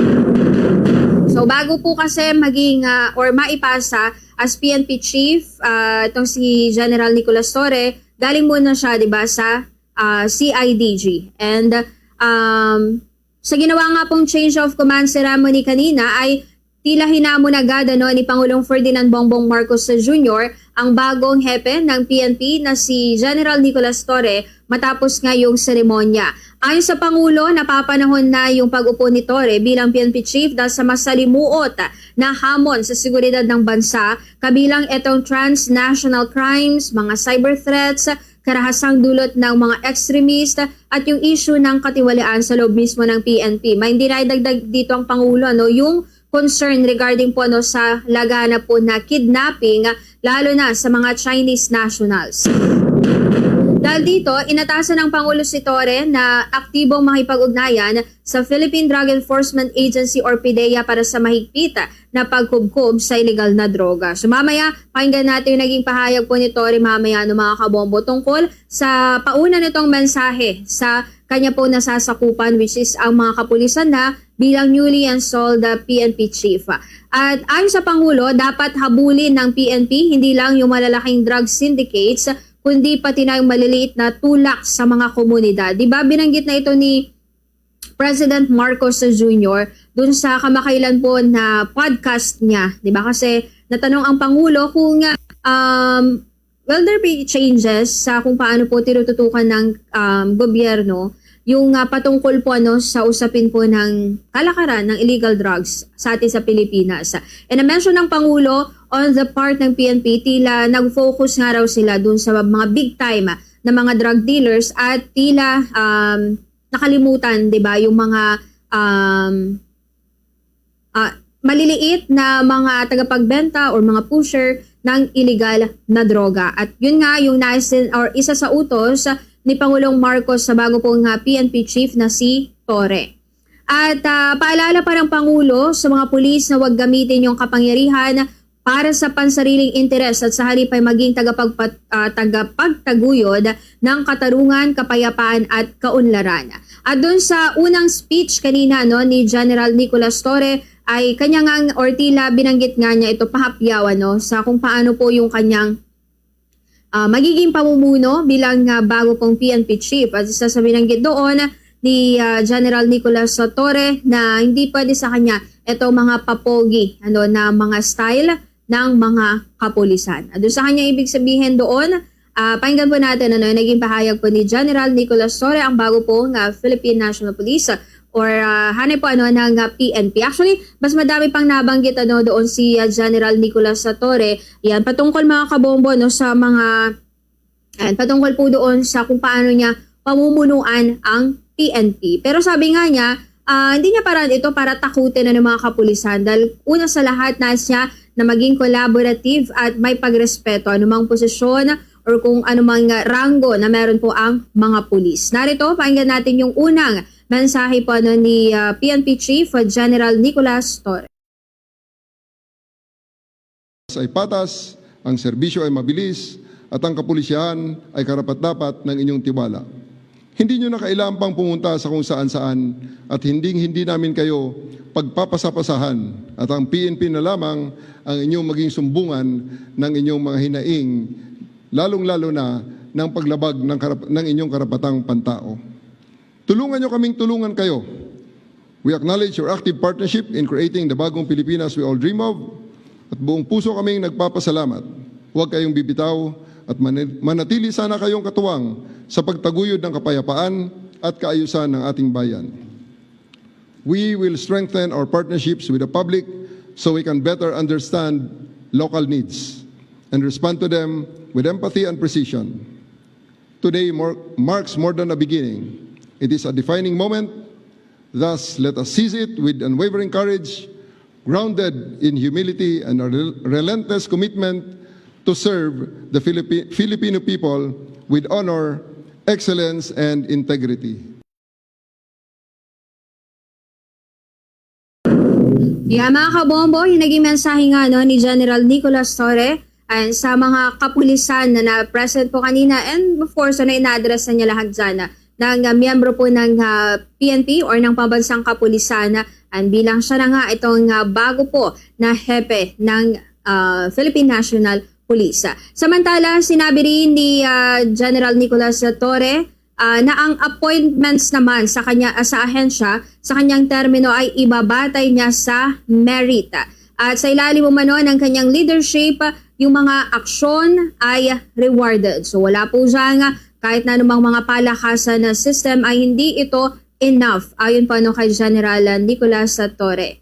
At pinaliwanag din niya na yung appointments ay ibabase sa merit at kung sino yung mga opisyal or mga pulis na competent ay trust of course sa mga right positions sa kanilang mga sa kanilang pong mga lugar. At kinakailangan na mag-deliver ng excellence aniya ang mga kapulisan. At mention din niya na in his time, actually madami na nga raw sa ngayon ang mga pulis na talagang nakikitaan ng kanila pong merit or pagsisikap na mapataas po yung kanilang ranggo or posisyon. At pinaliwanag nga po yan ni General Nicolas Torre kung paano yung magiging pagtatalaga po ng mga pulis, depende sa kung ano po yung kanilang mga merit. Halimbawa, kung sila ba ay magiging hepe sa mga ganitong lugar, tatalaga ba sa mismong opisina ng Philippine National Police or sa PNP. At kaugnay dyan, pakinggan pa natin mga kabombo yung pahayag dyan ni General Nicolas Torre. Alam nyo, I'm very, very lucky that I come in a time na napakarami ng mga qualified commanders. So, napakarami ng qualified commanders, ang mga nasa middle level natin ngayon, ang isang klase o isang batch na nagsasabay-sabay, 300, 400. So, I would like to tell my people, give your best. Because kung hindi nyo kayang gawin pag hindi nyo kayang gawin ang mission, may ipapalit sa inyo na magsusubok din na gawin ang mission. So, everybody should be in their toes because the standards will always be set by the Chief PNP. And I want them to be better than me. They should be better than me. They should be mas malakas sila kaysa sa akin, mas adept sila kaysa sa akin, mas active sila kaysa sa akin, that's why I want them to, especially the top echelons, the senior officers, the regional directors, and the provincial directors, to actually directly engage with the media. Kasi pag may isang problema sa isang region or sa isang probinsya, pagkatapos sa akin kukuha ng statement ang media, i-call out ko ang PD, bakit? Akong hinahanap nito, ikaw nandyan. Anong ginagawa mo dyan? Solve ko ang problema mo, pero aalisin kita. Papalitan kita ng iba na hindi na makakarating sa akin ng problema. Because, it's just basically proper management. Otherwise, kung ang lahat ng problema is centralized dito sa krami, ay anong gamit ng mga mid-level at saka senior officers natin sa field? Okay, so that's also the standing challenge for them. They have to make sure that they solve the problems within their area of responsibilities. Meron po ba yung one strike, two strike, We'll talk about it sa aking command group, sa mga policy makers natin dito sa Kamkrami. Together also with the NAPOLCOM, we'll consult the NAPOLCOM regarding those policies para sigurado natin that everything that we do. Alam nyo,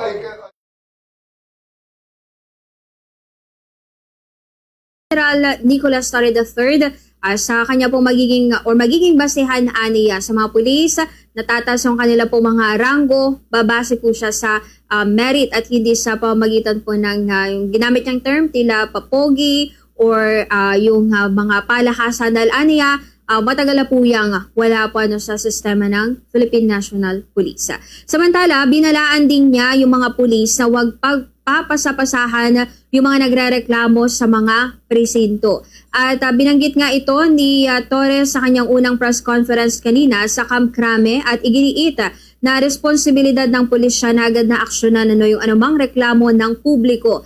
Aniya, hindi dapat pinapaikot yung mga tao at dapat agad na tulungan na ito ng pulisya. Sinabi pa ni Torre, anumang tawag mula sa 911 hotline ay kailangang aksyonan ng pambansang pulisya. Isa lamang ito sa mga marching orders nga ni General Torre ngayong siya na ang bagong pinuno ng PNP. And nag-cite pa ng mga ilang halimbawa si General Torre na kung saan yung mga nire-report or mga nire-reklamo nga na mga kapulisan sa iba't iba pong mga PNP stations na kapag may mga nagre-report, mga magpapablotter ay napakatagal nga raw yung ilan kasi pinagpapasapasahan po ng mga pulis hanggang yung mga nagre-reklamo ayun na lang ituloy or iurong na lang yung kanila pong pagpapablotter kasi bukod sa tagal ng proseso naguguluhan na sila, 'di ba? Kasi pinapasa-pasa nga sa kung sino man po na nasa loob po ng every PNP station. At yun nga raw yung isa sa nais pong linisin or alisin na ito nga si General Nicolas Torres sa kanyang pamumuno sa kapulisan.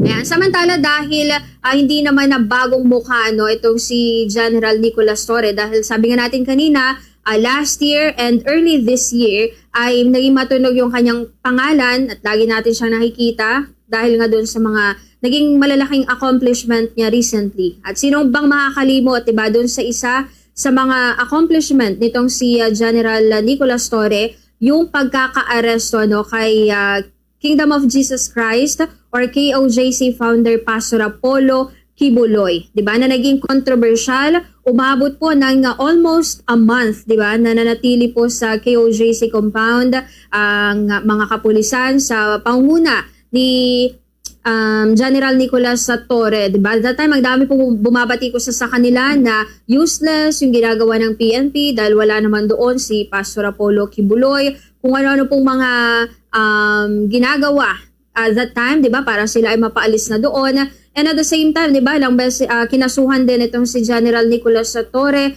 ng mga reklamo kaugnay po sa harassment, sa umano'y pangaharas sa mga miyembro po ng KOJC.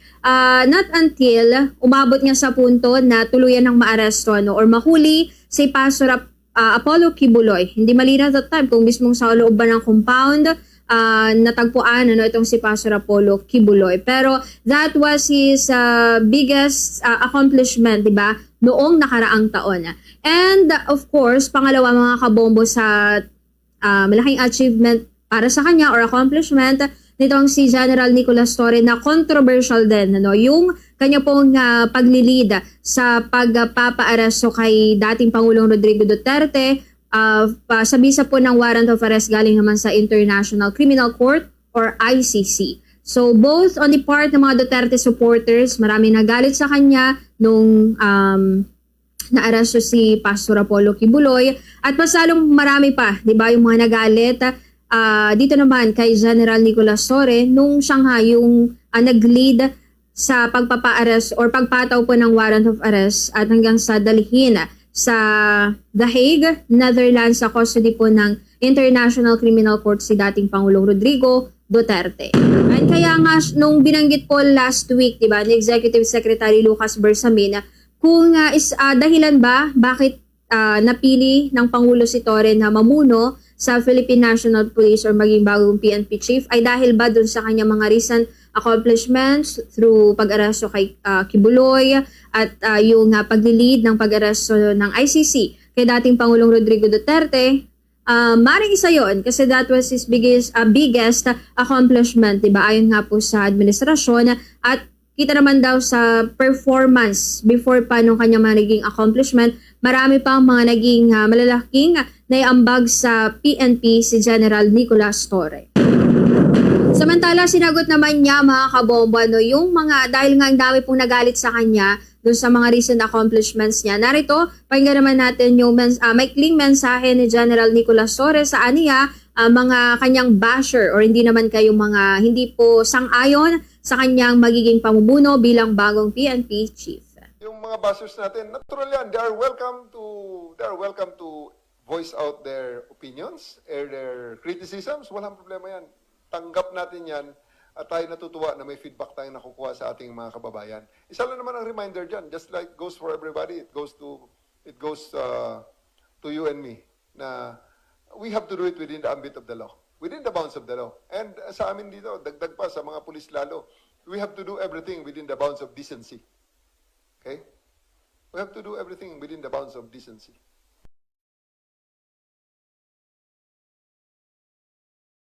Para doon aniya sa maring mga negatibong komento sa kanyang magiging pamumuno nga sa PNP. Well, sana magkaroon or makita natin kung paano po magkakaroon ng changes or pagbabago sa sistema ng PNP, and then nga ma-address yung mga kasalukuyang ibinabato sa kanila na mga pagkukulang on the part ng pagtitiyak po ng safety and security ng mga Pilipino. Oras natin mga kabombo ay meron po tayong 3 minuto makalipas ang alas 8 ng gabi. Samantala sa ating pong pagpapatuloy, mamaya dako naman natin yung iba pa sa ating balita, makalipas muna ang ilang paalala. Ang kaligtasan ay nagsisimula sa atin, kaya't mahalagang maging maingat tuwing tayo ay tumatawid sa kalsada. Narito ang ilang tips na dapat mong isaalang-alang tuwing tumatawid sa kalsada. Tumingin sa kaliwa at kanan bago tumawid. Gamitin ang mga pedestrian lane o footbridge kung mayroon. Sundin ang mga traffic light at traffic signs. Huwag tumawid kung ang ilaw ay pula. Huwag magmadali o tumakbo habang tumatawid. Iwasan ang paggamit ng cellphone o earphones habang tumatawid. Siguraduhin malinis ang tubig sa bahay para masigurong walang itong dalang sakit tulad ng cholera. Ito ang mga pwedeng gawin. Pakuluin ang tubig ng 2 minuto para patayin ang mikrobyo. Takpan at hayaan lumamig, saka isalin sa malinis na lalagyan. O maglagay ng tabletang chlorine sa tubig at sundin ang tamang paggamit nito. Pwedeng magkaroon ng amoy o lasang kemikal ang tubig pero malinis pa rin ito at ligtas inumin. Ilang taon ka nang nagtatrabaho pero bakit hanggang ngayon wala ka pa rin naiipon? Sumagi na ba sa iyo ang katanungang ito sa iyong isipan? Marahil ay hindi ka makapag-ipon sapagkat hindi alam kung paano ito sisimulan. Narito ang ilang paraan kung paano makapagsisimulang mag-ipon. Isulat ang lahat ng inyong gastusin. Planuhin ang pag-ipon o pag-impok. Alamin din ang prioridad sa buhay. Alamin ang pag-unlad ng ipon buwan-buwan at sa ganitong paraan, mas madali kang makakapag-adjust sa inyong budget. At ito rin ay makakatulong para makapag-focus ka sa iyong layunin. Hindi maiiwasan ang pagkakaroon ng mahabang pila sa mga pampublikong lugar kabilang na sa restaurant o sa bayaran ng utility bills.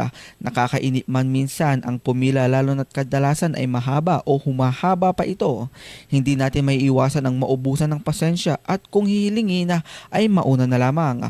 Gayunpaman, isang pagpapakita ng magandang asal ang pagsunod sa tamang pila.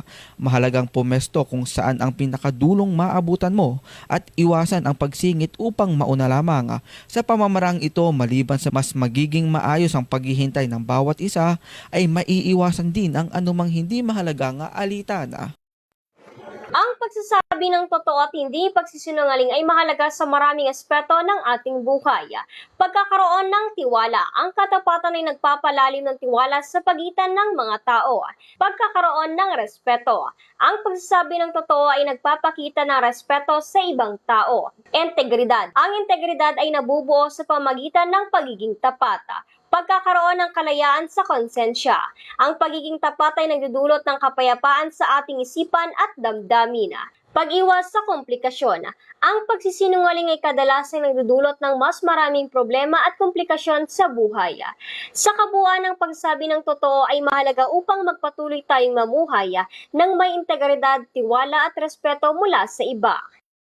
Mga tips para maging mas confident sa sarili. Paano nga ba mas magiging confident sa iyong sarili? Una, alamin ang iyong mga kahinaan at kalakasan at magtakda ng realistic goals. Mag-focus sa mga kung saan ka magaling at pabutihin ang mga bagay kung saan ka mahina. Pangalawa, ugaliin ang pangangalaga at pagmamahal sa sarili. Iwasan ang pagkukumpara sa sarili sa ibang tao. At panghuli, tanggapin ang kabiguan. Ang takot sa pagkabigo at pagiging perfectionist ay ilan sa mga malalaking magiging balakid sa pagtatag ng self-confidence. Dapat nating tandaan na ang kabiguan ay hindi ang katapusan ng lahat ng bagay at bagkus. Ito ay kabilang sa proseso kung paano tayo matututo at magiging mas magandang bersyon ng ating mga sarili.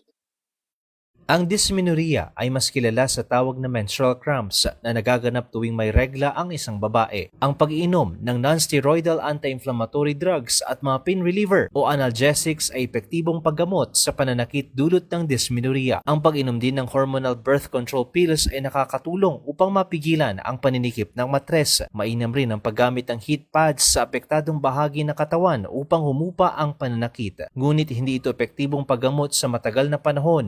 Narito ang ilang mga pag-uugali ng estudyante na dapat nitong matutunan sa loob ng eskwelahan. Paghingi ng permiso. Ang pagpapaalam sa paghihiram ng isang bagay sa kanilang kaklase ay dapat nilang matutunan na hindi nila dapat pakialaman ang hindi nila pag-aari. Bukod dito, kung mayroon din silang hiniram na bagay, dapat na matutuhan din nila ang pagsasaoli nito at hindi pag-aangkin ng bagay na hindi naman sa kanila. Paghihintay at pagpapasensya. Kung naglalaro, kailangan niyang matutuhan ang maghintay para sa kanyang pagkakataon at magpasensya sa paglalaro, lalo na kung madalas siyang matalo. Ang tama at responsabling pagtatapon ng basura ay mahalaga para mapanatili ang kalinisan at kalusugan ng ating kapaligiran. Narito ang ilang dahilan kung bakit ito mahalaga. Una, kalinisan ng kapaligiran. Ang wastong pagtatapon ng basura ay pumipigil sa polusyon ng hangin, tubig at lupa na nagdudulot ng malinis na kapaligiran para sa ating lahat. Ikalawa, kalusugan ng tao. Ang basura na hindi tamang pagtatapon ay maaring maging sanhi ng masakit at impeksyon. Pangatlo, pag-iwas sa baha.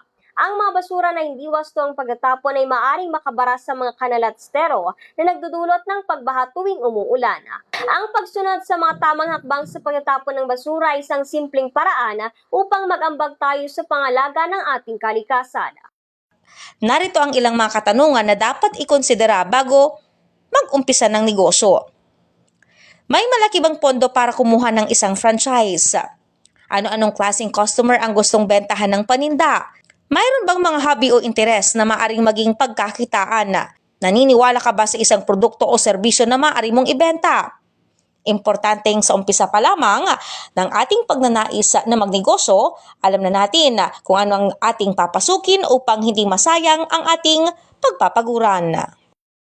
Mga indoor activities na pwedeng gawin kung hindi pa makapag-outing o travel sa panahon ng bakasyon. Maaring mag-camping sa labas ng bakuran ng inyong bahay gamit ang mga sleeping bag o tent kasama ang pamilya. At upang maging mas exciting, ay maganda rin ang mga board games na pampalibang at mga pagkain na pasok sa camping vibes. Subukan ang baking tulad ng mga cookies o ng mga pastries. Bumili na rin ng mga pre-made na frosting at ng mga cupcake at i-decorate gamit ang mga candy at sprinkles. Ang sakit sa ulo o headache ay isa sa pinakakaraniwang sakit sa buong mundo. Kadalasan, madali lang magamot ang headache, migraine, sinus headache at tensyon o bad headache man ito. Una, uminom ng isang baso ng tubig. Pangalawa, uminom ng mga gamot para sa pain relief kagaya ng paracetamol, aspirin at ibuprofen. Ikatlo, umidlip ng ilang minuto. Kung magpapatuloy ang inyong headache, kumonsulta sa inyong doktor upang mabigyan kayo ng tamang lunas. Mahilig ka bang mag-travel? Narito ang ilang paalala para sa mga motorista sa pagbiyahe sa kalsada para makaiwas sa mga hindi ka nais-nais na pangyayari. Maging alerto sa mga pagmamaneho sa kalsada. Iwasan ang pagmamaneho kapag inaantok ka. Sumunod sa mga batas trapiko at mga regulasyon sa kalsada kung saan iwasan ang overspeeding, pag-counterflow at iba pang pangapaglabag sa batas.